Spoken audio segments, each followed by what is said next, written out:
Bana Congo, bana mboka, mbote na bino. Lelo ezali mokolo ya yenga, le 15 mai à 2022.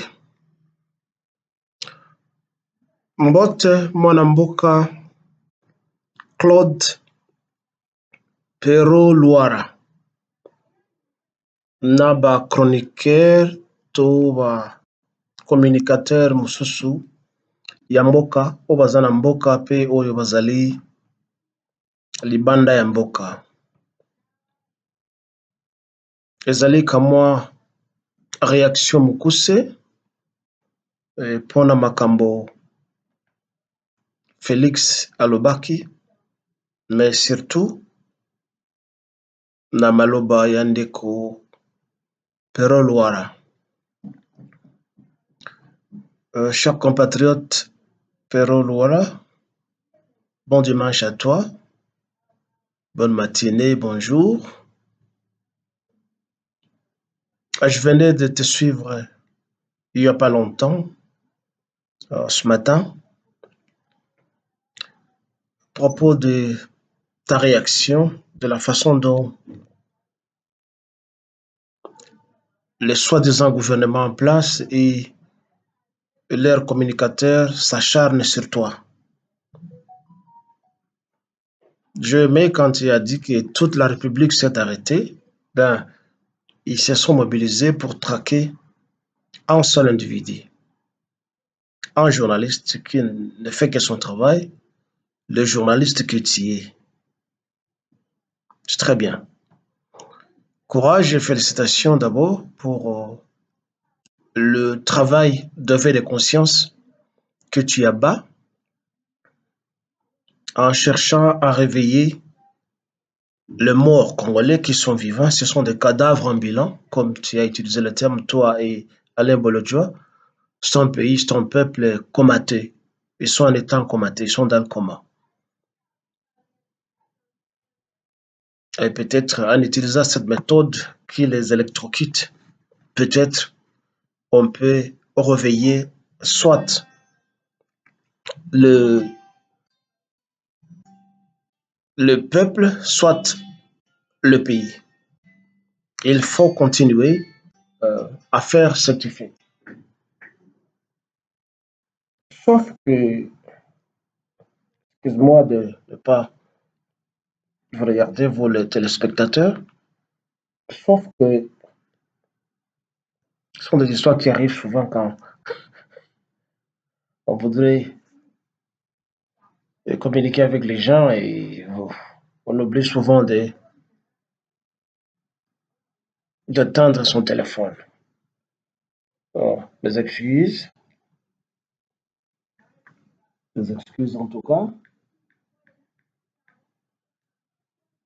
Je disais donc, tu rends un grand service au peuple et à nous tous. Sauf que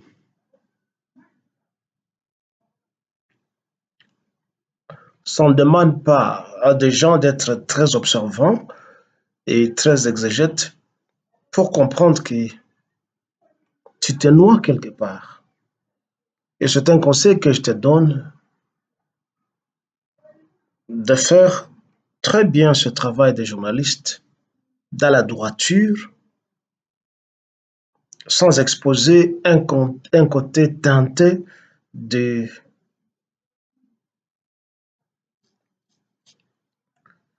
ce que je peux appeler pour te provoquer de la corruption ou d'être partisan. Parce que quand on te suit, tu ne t'échappes pas à ce piège-là de partenariat. Tu es un partisan. Partisan de Kabila, soi-disant Kabila entre guillemets, partisan de tous les anciens Mobutistes, tous les anciens kabylistes d'ailleurs, qui sont toujours là. Ton langage est très beau, mais c'est épicé de la défense de ces gens. Oui, je ne viens pas ici défendre Félix Tshilombo, parce que personnellement, je ne l'aime pas. Et je ne les soutiens pas et je ne peux pas les soutenir. Ne pas l'aimer ne signifie pas que je l'ai en tant qu'individu. J'ai ce qu'il fait, sa faible prestation, comme tu ne cesses de le dénoncer.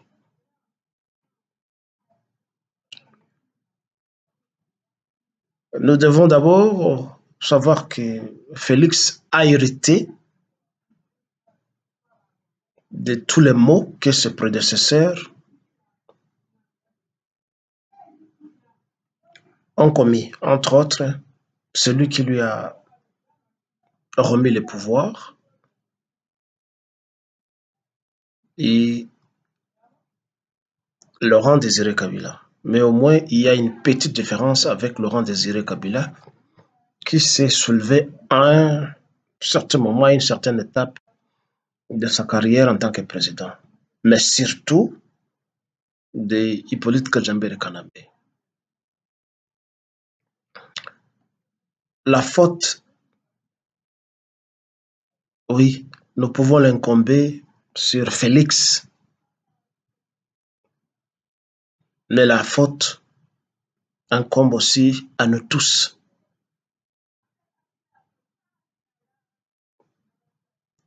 Tu peux bien dénoncer les mots, comme nous le faisons nous-mêmes, nous tous, mais aussi longtemps que le peuple ne prend pas son destin à main, rien ne peut changer. Il a commis beaucoup de gaffes, ce monsieur ici. Beaucoup de gaffes. Je ne veux pas répéter comme toi tu l'as fait, mais prenons ces deux interventions de ces derniers temps, quand il insulte les enseignants, quand il insulte l'armée et la police. Où sommes-nous? De un, les enseignants. Et par enseignants ici, je ne veux pas seulement parler des professeurs de soi-disant universités.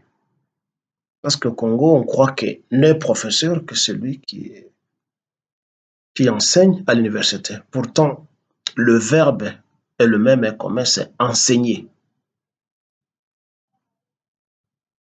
On allait en France ou en Belgique, on appelle les enseignants des professeurs de l'école secondaire, tout comme de l'école primaire, ou même, et même ceux-là qui sont au niveau tertiaire, donc de l'université, ce sont tous des professeurs. Ils professent. Professer, ça signifie enseigner, transmettre de la matière. Quand on les insulte, où sont-ils? Ce professeur d'université et ses enseignants. N'ont-ils pas un syndicat? Pourquoi, pendant tout ce temps, ils ne bousculent pas ce régime oppresseur et tortionnaire? Depuis l'époque de Hippolyte Kajambere Kanambe jusqu'au jour d'aujourd'hui, quand Félix les insulte, les minimise, les dégrade, les enfonce dans une poubelle où il le mélange avec des ordures.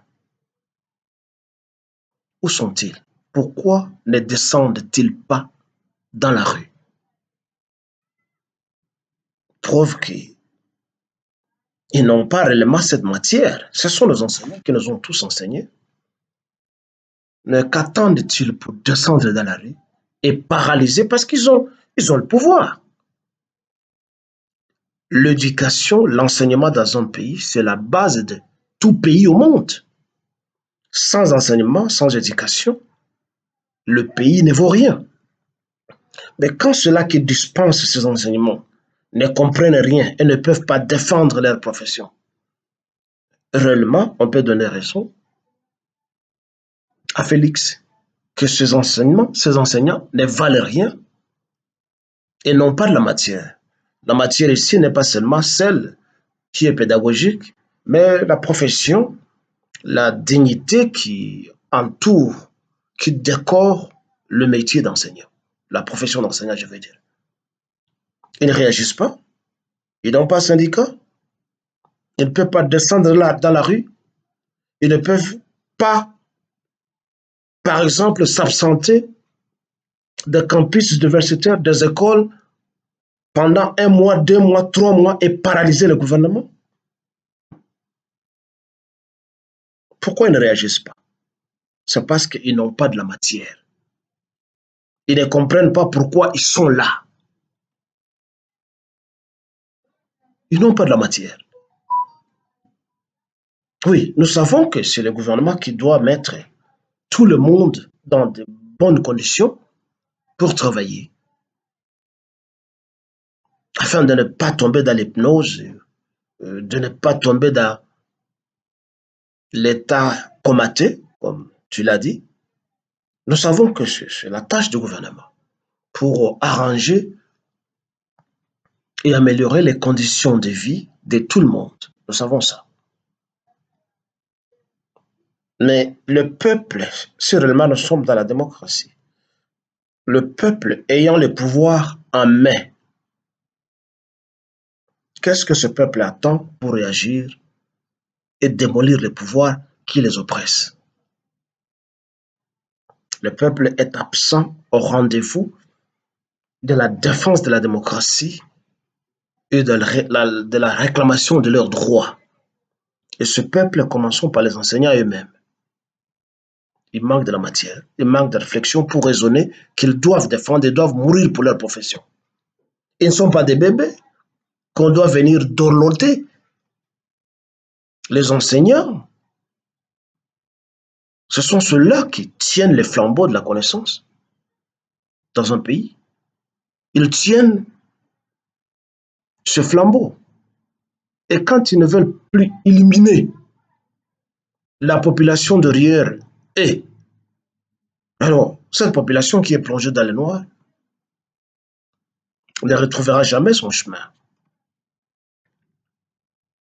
La grande faute incombe sur nous. 2. L'armée et la police. Ce dernier temps, comme tu le sais toi-même, Messie Ferro Loara, il y a beaucoup de coups d'État à répétition partout à travers l'Afrique. Ce n'est pas ce que les gens souhaitent, mais comme le Jésus-Christ que tout le monde essaie d'imiter l'avait ou l'aurait dit, on lui attribue une phrase où il aurait dit que quand ta main ne te sert plus à appréhender quelque chose, un objet, il faut l'amputer. Et quand ton œil ne te sert plus à voir, il faut l'enlever. Bon, c'est trop méchant, on sait, c'est de la violence, mais métaphoriquement, essayons d'interpréter que oui, il voulait dire que quand un objet ne te sert plus à rien, il faut le rejeter. Félix, depuis qu'on lui a remis le pouvoir, et jusqu'au jour d'aujourd'hui où nous les critiquons, toi et moi et les autres euh, compatriotes congolais, il est un instrument qui ne nous sert à rien. Il ne nous a jamais servi à quelque chose. Tu as énuméré tout un chapelet de ses gaffes. Le voyage, son libido, sa présence à tous les rendez-vous de fêtes et de deuil, ses détournements des fonds publics, etc. Oui, c'est ce qu'on peut mettre dans son bilan pour ceux-là qui le soutiennent. Monsieur Claude Loira.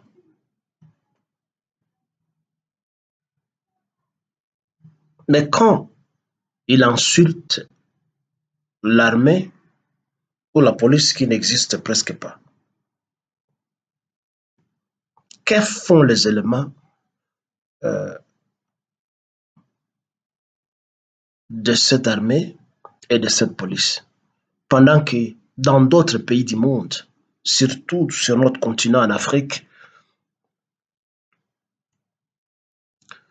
c'est l'armée qui change la donne de l'histoire quand la population ne parvient pas à prendre le pouvoir. Parce que très souvent, la population n'est pas armée.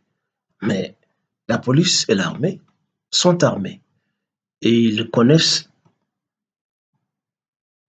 tout le secret du gouvernement et toutes les manœuvres des politiciens. Donc, ils peuvent le mettre par terre chaque fois qu'ils le veulent. Le Mali nous a montré l'exemple. Et bien avant le Mali, la Guinée-Conakry l'a fait, suivi du Niger, suivi, je pense, de Burkina Faso, et peut-être d'autres coups vont suivre. Oui, nous savons qu'au Soudan du Nord, la population a déboulonné un dictateur à cause de la hausse du prix du pain. Nous croyons que cela va venir. En Égypte, nous avons vu les frères musulmans déboulonner feu Hosni Moubarak et les autres révolutions qui ont été financées par des gens tels que Georges Poros. Parlons par exemple de la Tunisie, on a vu en Tunisie le régime déboulonné, etc., etc. Qu'est fait aucun fond notre armée et la police quand on les insulte? Ces deux organisations auraient émulé ce que leurs compatriotes d'armes ont fait dans ce pays que je viens d'énumérer. Ils ne les font pas, ils ne l'ont pas fait, ils ne réagissent pas. Je pense, avec une telle raclée, l'armée devait directement faire un coup d'État, tuer ou le renverser et le garder quelque part en prison en attendant un jugement. La police et l'armée ont avalé leur couleuvre, n'ont rien dit. Et pour plus d'analyse, tu remarqueras qu'il n'y a pas une armée au Congo. Il n'y a pas une police au Congo. Oui, celui qui devait changer ça, c'était Félix, parce qu'il a accepté la responsabilité présidentielle. Malheureusement, il ne l'a pas fait parce qu'il sait que si il ose toucher l'armée, il tombe. Parce que cette armée n'est pas là, il est protégé par l'armée des occupants. Que veux-tu qu'il fasse? Tu as bien dénoncé qu'il n'a jamais travaillé dans sa vie. Ce que nous tous nous avons dénoncé. Néanmoins, pour une fois, il travaille, il s'est dit, bon, écoutez, et travailler, occuper la haute fonction d'un pays. J'ai dit, non, mais écoutez, il faut que je sois ici et que cette armée soit l'armée nationale, patriotique ou pas. L'essentiel est que je sois un président, que les gens sachent au moins que celui qui n'a pas étudié, celui qui n'a jamais travaillé dans sa vie, un jour, il est devenu président. C'est ce qui l'intéresse. Et il accomplit cette tâche d'une manière mirobolante. Si notre armée était notre armée, on allait déjà aiguiller ce type. L'armée est là, comme une carpe sous l'eau. La police même. Ils sont mal logés, ils sont mal payés, ils meurent comme des mouches. Mais pourquoi est-ce qu'ils ne se révoltent pas? Oui, Félix devait transformer l'armée, devait transformer tout. Et comme je le disais au début, quand tu parles, tu cherches à déposer toutes les ordures sur Félix. Je te dis que je ne le défends pas. Mais l'armée qui est là, c'est l'armée d'Hippolyte Kajambere Kanambe, c'est l'armée de, de Kagame, c'est l'armée de Museveni, c'est l'armée de Burundi, de Tanzanie, de Kenya, comme tu sais. Mais dans te parler, tu défends se sont divisés là et ce pays-là. Tu oses dire, Hippolyte Kajambere Kanambe, que tu appelles Kabila, n'est plus là. Tout est entre les mains de Tshisekedi. C'est faux, monsieur. Tu parles de Katumbi. Katumbi n'est pas là. Non, Katumbi est là. Tu parles du Rwanda. Non, le Rwanda est là. Tu cherches à défendre tous ces gens-là. Le présent, monsieur, ne pourra pas offusquer le passé. Et nous savons que c'est le propre du Noir, c'est le propre plus précisément, plus particulièrement des Congolais. On cherche à oublier le passé. Nous savons que Hippolyte Kajambere Kanambe n'est jamais parti, c'est lui qui est au pouvoir. Félix n'est qu'un paravent. Félix ne vaut rien et ne faut rien. Lui et son gouvernement ne font rien. C'est Hippolyte Kajambere Kanambe qui est là. Et si Félix est un nationaliste, et s'il n'était pas complice, il aurait déjà arrêté Hippolyte Kajambere Kanambe et le flanquer en prison. Il ne le fait pas. Ça signifie que Félix joue le rôle d'un complice. Il est le cheval de Troie, c'est comme ça qu'il faut l'appeler. Il est le cheval de Troie et dans lui, il accommode les agresseurs.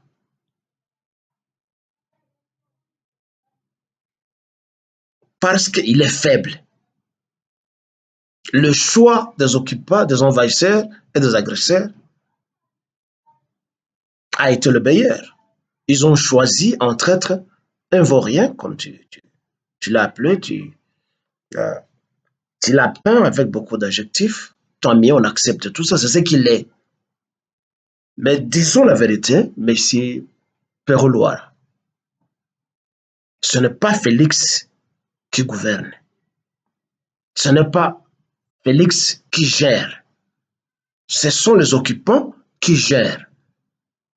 Tous ces soi-disant généraux, colonels, lieutenants rwandais qui sont au Congo.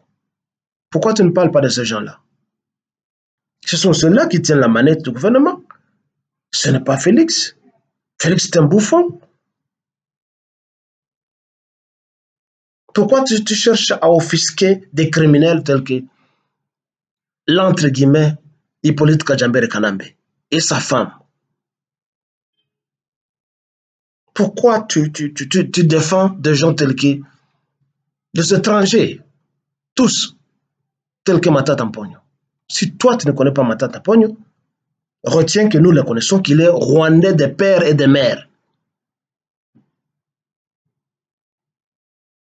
Tu voudrais dire que non, il a construit chez lui. Chez lui, c'est où? Le Maniema, le Kindu, ce n'est pas chez lui. Et s'il a construit là-bas, avec l'argent de qui? On ne peut pas parler d'un individu qui construit chez lui avec l'argent de qui? Où est-ce qu'il a trouvé l'argent pour construire une si grande université? Nous ne sommes pas jaloux de ça. Ce sont des briques congolais, c'est l'argent congolais. Enfin, l'argent congolais, nous connaissons ça. Mais c'est le gouvernement qui devait faire ça. On n'exclut pas que des privés construisent des institutions ou des business. C'est ça le monde capitaliste. Mais lui, Matata, pour qui tu parles, il a trouvé l'argent pour construire une université et pour se présenter aujourd'hui comme candidat potentiel à la présidence. Tu es en train de le peindre que Félix ne vaut rien devant lui. Eh bien, moi, je te dis que tous, ce sont des crabes dangereux que nous devons mettre dans un même panier et les écraser. Aucun de ces gens que tu cites, que tu cherches à défendre, ne jette pas la probe sur la population congolaise et sur le Congo. Matata Pogno, c'est un voleur. C'est prouvé.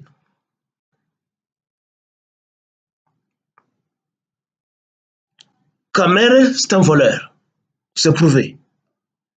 Muzito, c'est un voleur. C'est prouvé. Ton Nassim Sorano Dagnano, alias Moïse Katumbi, c'est prouvé. Criminel. Alors, tu voudrais défendre qui? C'est là où je te dis, il y a 50% de ce que tu dis, pour lesquels nous sommes d'accord avec toi, et 50% où tu cherches furtivement à défendre des criminels, faire l'angélisme des criminels. Monsieur Loira, tu m'as blessé. Tu blesses les Congolais et tu blesses le Congo. Nous te suivons très bien, à la loupe. Tu es un porte-parole des criminels. Tous ces gens qui ont pillé les Congos, tu voudrais qu'ils reviennent au pouvoir. Et tu nous parles de Matata, tu nous parles de Moïse, tu nous parles de Hippolyte Kajambere Kanambe, tu nous parles de ceci et cela. Toute cette liste de criminels, si les Congolais étaient éveillés, ce sont des gens que nous devons appréhender, les juger, les tuer et les manger. Et toi, tu dois éviter cette action populaire. Oui, tu crois en l'avenir du Congo. Nous tous, nous y croyons. Mais pas avec des gens comme toi, qui sont très rusés, très malins, qui se comportent comme des souris. Ils piquent, ils soufflent de l'air. Ils piquent, ils soufflent de l'air. C'est ce que tu fais.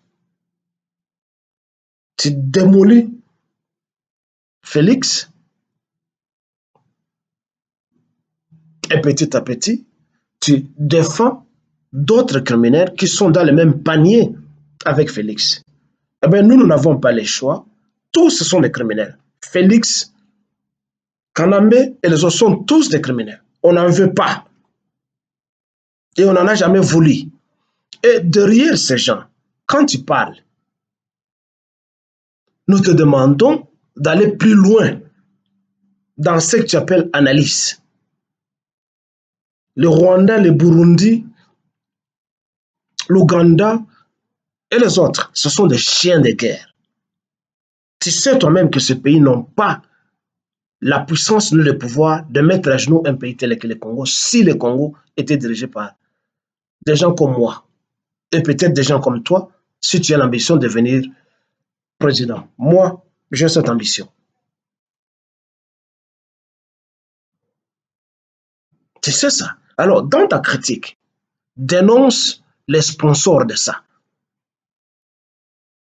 C'est l'Amérique, c'est la France, c'est la Belgique, c'est l'Angleterre, c'est l'Allemagne. Aujourd'hui, je te demande de virer tes orgues staliniennes sur ce pays là-bas. Ce sont ces pays qui nous attaquent. Où est-ce que les Rwandais trouvent l'argent pour acheter des armes et venir attaquer les Congo? Je te demande de chercher une interview de Kengo Adondo où il avait dit le Rwanda est venu bombarder les camps de réfugiés à l'est du Congo. Et il posera la question, où est-ce que les Rwandais avaient trouvé des avions de chasse pour bombarder les réfugiés alors que le Rwanda n'a même pas un avion? Monsieur Loira, nous devons éviter des envolées comme ça, hein, où tu cherches de l'argent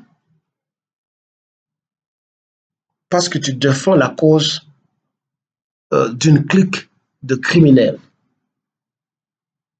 C'est le propre des criminels d'avoir ou de recruter des porte-paroles, comme vous, vous appelez des communicateurs, comme vous, comme toi, et pour parler et défendre leurs intérêts.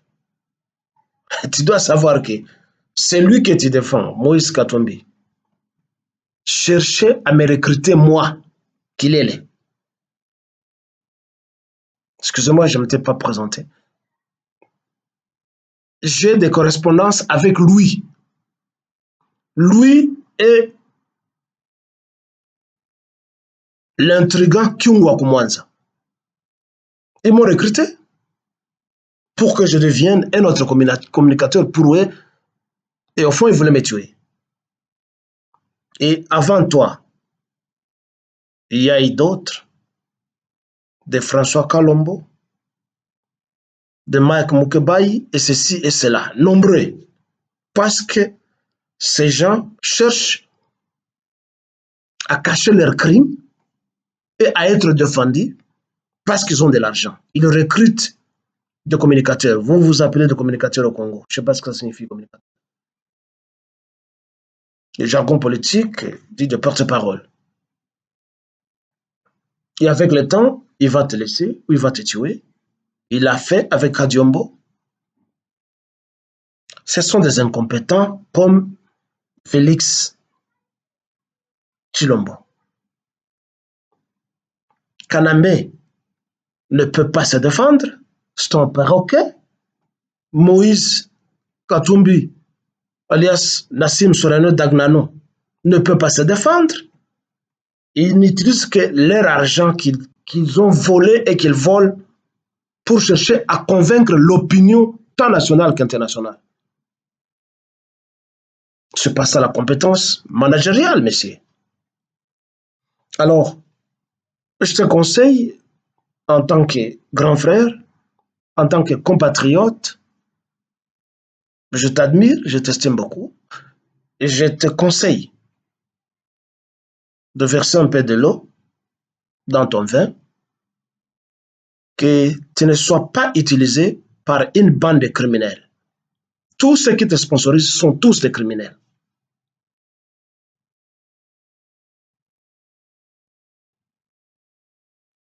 Ceci émane de moi. VIP. Jemadari Vibi Kilikilele, pour le Congo de Lumumba, de Kassavobu, de Kimpavita, de Kimbangu qui n'a jamais été chrétien et qui n'a jamais créé une église, de tous les Congolais martyrs et de tous les Congolais combattants qui se battent pour que la nation congolaise soit. Bon dimanche.